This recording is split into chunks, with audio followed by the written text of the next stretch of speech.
खुदा ने कुरान में कहा है कि लोगों मैंने तुम्हारी खातिर फलक बनाया, फलक को तारों से चांद सूरज से जगमगाया। कि लोगों मैंने तुम्हारी खातिर ज़मीन बनाई, ज़मीन के सीने पे नदियों की लकीरें खींची, समुंदरों को ज़मीन की आगोश में बिठाया, पहाड़ रखे, दरख्त उगाए, दरख्त पे फूल फल लगाए। कि लोगों मैंने तुम्हारी खातिर ये सब बनाया, मगर न भूलो कि एक दिन मैं ये सारी चीज़ें समेट लूँगा।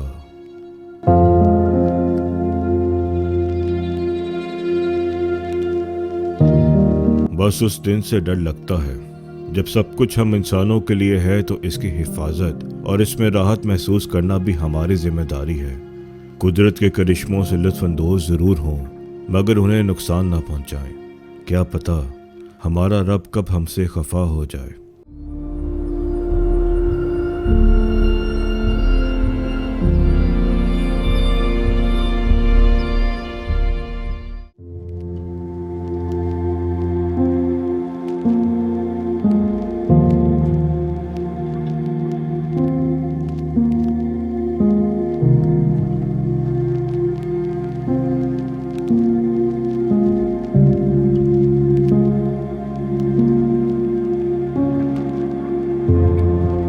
पिछली किस्त में रात के पहर हम पहुंचे थे चिलम चौकी, जो कि 12,700 फुट की बुलंदी पर वाक़े एक ऐसा गांव है जहां का मौसम और हरियाली देखने के लिए सियाहों के पास सिर्फ 2 से 3 माह होते हैं। इसके मशहूर होने की एक वजह यह भी है कि चिलम चौकी से एक रास्ता देवसई और स्कर्दू की तरफ, जबकि दूसरा रास्ता मिनीमर्ग की तरफ जाता है।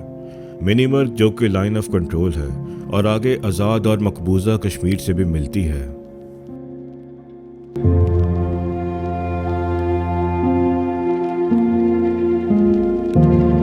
2 साल पहले देवसई रोड पर द ब्राउन बियर के नाम से एक होटल बना, जिसकी लोकेशन बहुत अच्छी है। साफ सुथरा होटल, फैमिलीज के लिए बेहतरीन जगह, खुश मिजाज लोग और देवसई के बहुत नज़दीक। यहाँ मौजूद भाइयों ने हमारे साथ काफ़ी ताउन किया, मगर अब इजाज़त लेने का वक्त है। अगली मंजिल के लिए हमारी गाड़ियाँ चीख कर पुकार रही हैं कि बस खुले मैदान दे दो, हम आ रही हैं।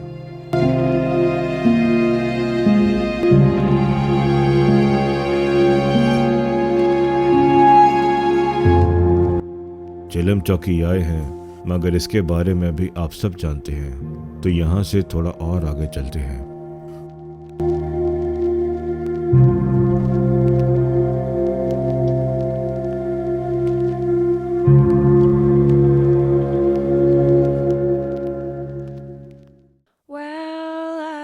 Chasing the sun since I was 10 years old. Felt the heat rise on my skin. And I've been on the run from the dark and cold since I've been letting people in. Ooh, these limbs are swollen. Ooh, as long as I am rolling and keep my feet touched down on the ground.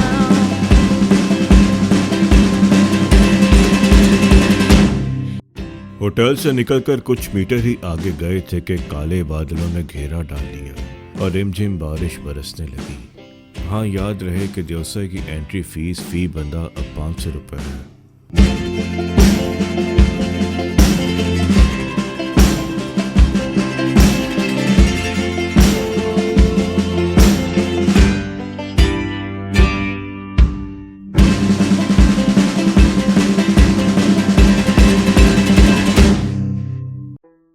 कुछ देर बारिश होती रही और सफ़र का मज़ा दोबाला हो गया, मगर जब बारिश थमी और ठंडी सर्द हवाएं चलीं, हाय की दस्सां यार, टूर के सारे पैसे पूरे हो गए। इसकी वजह ये थी कि सुहाने मौसम के साथ BJ40 की छत उतर चुकी थी और बस खुला आसमान और हम थे।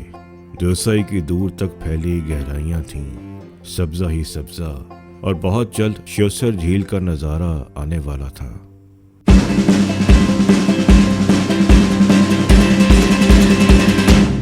Here, take my lead. If you're taking my hand, better watch what sail. We've been jumping the rooftops and the tight ropes and trees, 'cause we figure that we might as well. जाहिर है मंजिल अभी बहुत दूर है, तो मुकम्मल छत तो उतार नहीं सकते थे। अगले दोनों पार्ट्स उतार कर क्रूज़र की डिग्गी में रख दिए। अपनी ट्रंक तो कैंपिंग के सामान से नक्को नक थी।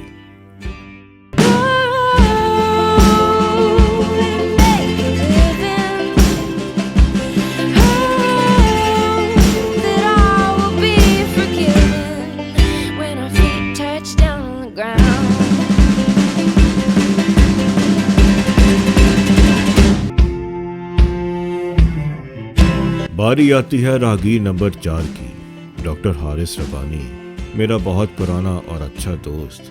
हारिस को सफ़र में सिर्फ 2 चीज़ें चाहिए, एक खाना और दूसरा सोना। एक और बात कि जितनी मर्जी मिट्टी पीत कर लो, भाई कभी दिल पे नहीं लेता। वैसे सबसे अहम बात तो मैं पहले भी बता चुका हूँ कि हारिस जब जाग रहा होता है तो ड्राइविंग बहुत अच्छी करता है।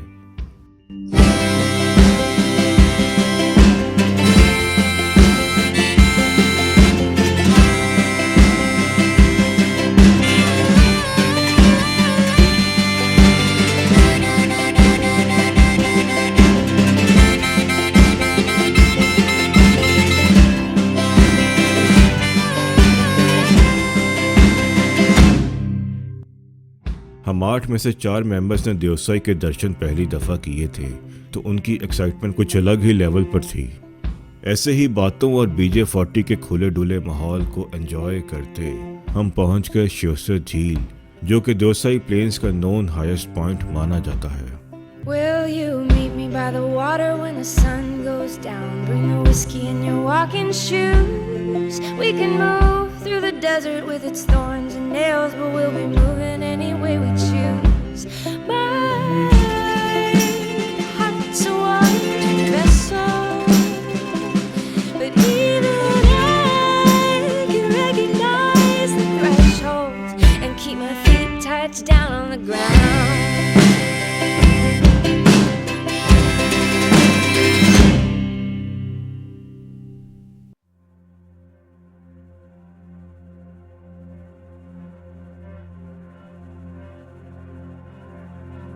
श्योसर झील। सुकून सीरीज में श्योसर की तारीफ कुछ यूं की गई थी कि ये वाहिद झील है जिसके हुदूद में आकर पूरी दुनिया का शोर थम सा जाता है और इंसान सिर्फ अल्लाह को याद रखता है। इस झील में अभी भी वही बात है, मगर इस बात की कशिश में कुछ कमी आ गई है। मतलब कि झील के बिल्कुल किनारे पर खड़े हो तो वही सुकून की लहर दौड़ती है, मगर जैसे ही नज़र दौड़ाओ तो अवाम का हुजूम, गाड़ियों के हॉर्न और गंदगी फैलाने की भरपूर कोशिशें नजर आने लगती हैं। इंतज़ामिया जोर तो लगा रही है कि सफाई का ख्याल रखा जाए, मगर वो अकेले किस हद तक कंट्रोल रख सकते हैं जब अवाम ही अपने आप का ख्याल ना रखे।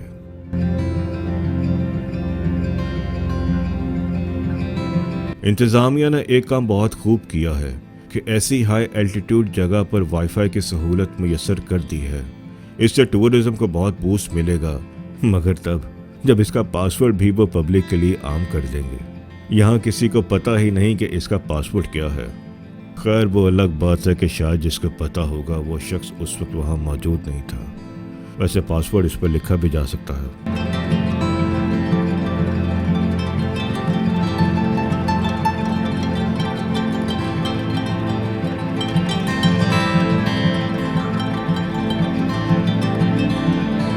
इसकी ज़रूरत भी कुछ यूं है कि सिग्नल्स तो यहाँ आते नहीं, और ऐसी जगह पर पहुंचकर मेरे ख्याल से हर किसी का ही दिल करता होगा कि वो अपने वालिदैन और प्यारों से रब्ता करे और खुशी का मुजाहरा करते हुए उन्हें बताए कि इस वक्त दुनिया की छत कैसी है। उन्हें झील की लहरें महसूस कराए, ये मौसम, ये फ़िज़ाएं गिनवाए, अपने जज्बात का खुलकर इज़हार करे।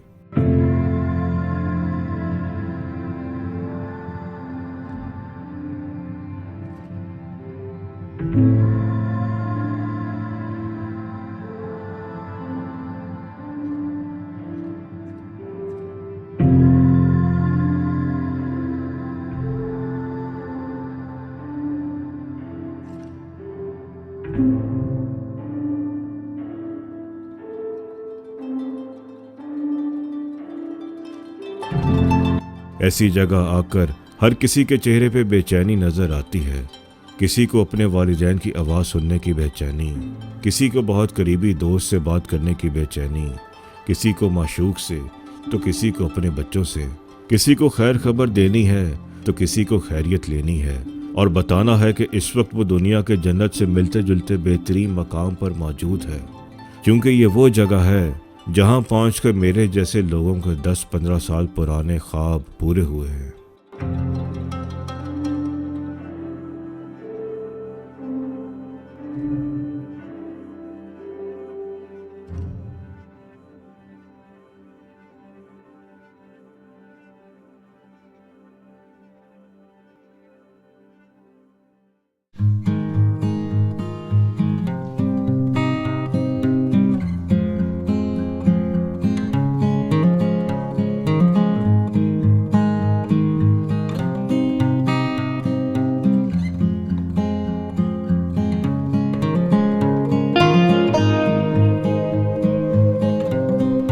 झील को अलविदा कहकर आगे छोटा पानी की तरफ रवाना हुए तो रास्ते में 2-3 जगह किसी तामीराती काम की वजह से थोड़ी ट्रैफिक में रुकावट मिली। कुछ ही देर में रास्ता खोल दिया जाता और खुली हवाओं का सिलसिला फिर से जारी हो जाता।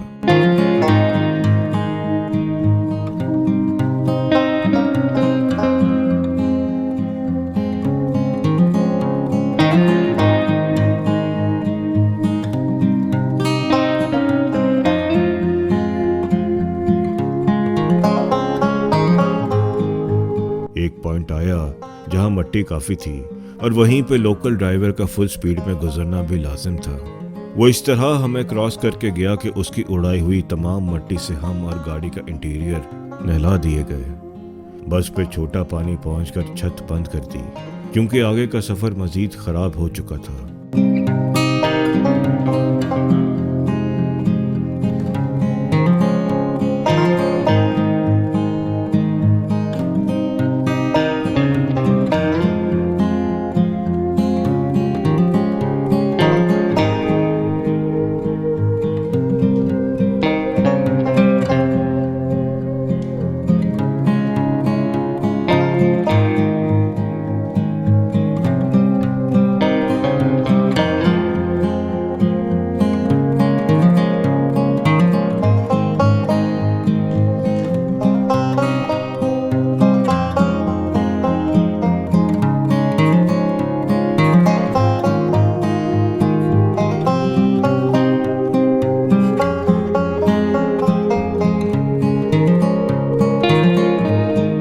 मैं आखिरी दफ़ा 2017 में देवसई आया था। उस वक्त से मुआवजा करें तो अब देवसई रोड ज़्यादा ख़राब हो चुकी है, जिस वजह से ट्रैवल टाइम भी बढ़ चुका है। मगर फिर भी पता नहीं लोग छोटी गाड़ियों के साथ ज्यादती क्यों करते हैं। खैर, अब आगे चलते हैं। ये जो छोटा पानी और बड़ा पानी के बीच का रास्ता है, यही असल देवसई है।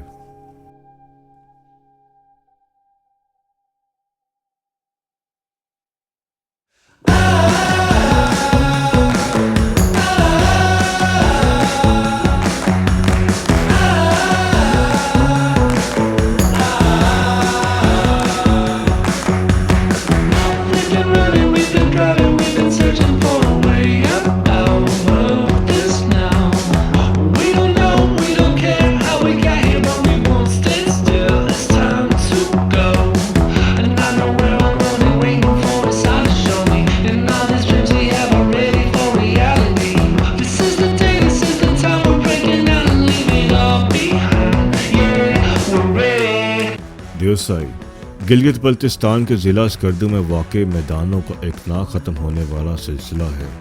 ये सिर्फ मैदान नहीं बल्कि दुनिया का दूसरा बुलंद तरीन और 3000 मुरब्बा किलोमीटर से ज़ायद रकबे पर फैला, सब्ज़े से भरा हुआ और अनगिनत रंगों के फूलों से लदा हुआ एक जैसे मंजर का सिलसिला है।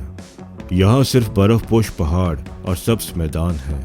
एक मैदान अबूर करें तो आगे फिर वैसा ही एक और मैदान आ जाता है। नया आदमी अगर यहाँ सफ़र कर रहा हो तो रास्ता भूल जाए, क्योंकि एक जैसा मंजर बार बार अपने आप को दोहराता है।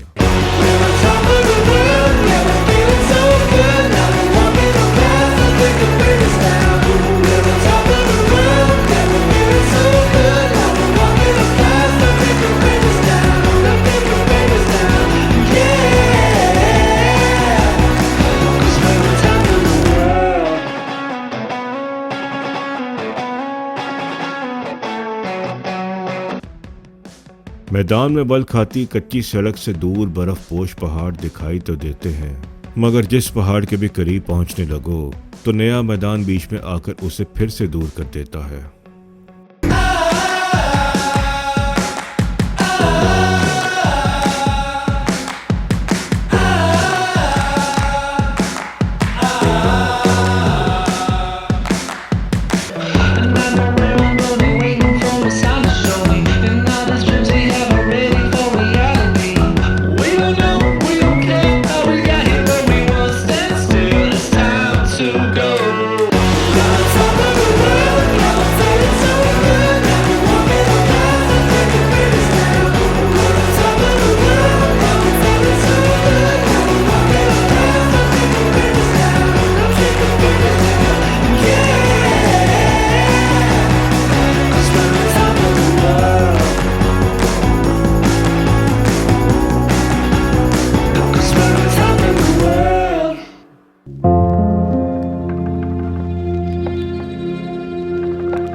सुकून से सफर करते रुकते ठहरते हम बड़ा पानी पहुंच गए, मगर यहाँ पहुंच के मेरे लिए यकीन करना बहुत मुश्किल हो गया था कि यही बड़ा पानी है।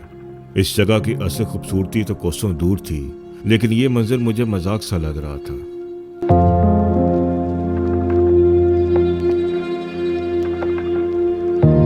पहले पुल क्रॉस करके बड़ा पानी दरिया के साथ ही पुरसुकून सी कैंपिंग साइट थी और दूर तक सब्जा और शानदार मनाजिर थे।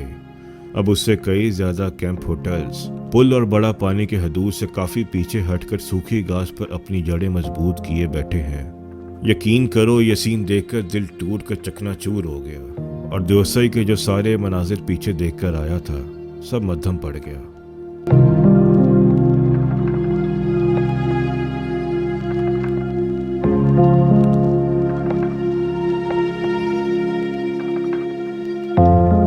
यार, ये हम किस तरफ जा रहे हैं? चलो शहर आबाद होते हैं, इलाके फतह होते हैं, मगर हर मामले में नेचर का भरपूर ख्याल रखा जाता है। इन इलाकों को आबाद करने का भी कोई ढंग तरीका लाजमी होता है। नेचर से जितना पंगा लोगे, एक दिन वो खुद तुम्हें उछाल कर फेंकेगी, क्योंकि वो अल्लाह का कानून है और ये सिर्फ कुन फयाकुन पर चलता है। मुझे समझ नहीं आता क्यों बार बार, बल्कि हर बार हम आम आवाम को तरसाया जाता है। क्यों सिर्फ हम ही हैं जो हर मामले में हर बात पे पिसते हैं? क्यों हमारे ही दिलों पे वो सितम ढाए जाते हैं जिनका कोई मरहम नहीं होता? क्यों हर दफ़ा हमारी खुशहाली की उम्मीदों पे पानी फेरा जाता है? क्यों सिर्फ हम ही को पल भर की खुशी के लिए बार बार तड़पाया जाता है? शायद इसीलिए मौलाना ज़फ़र अली ख़ान ने कहा था कि खुदा ने आज तक उस कौम की हालत नहीं बदली, न हो जिसको ख्याल आप अपनी हालत के बदलने का। मैं परवेज इकबाल का बेटा यूसुफ। अब वही रोग फिर से जागने के बाइस ये किस्से यहीं ख़त्म करते हैं।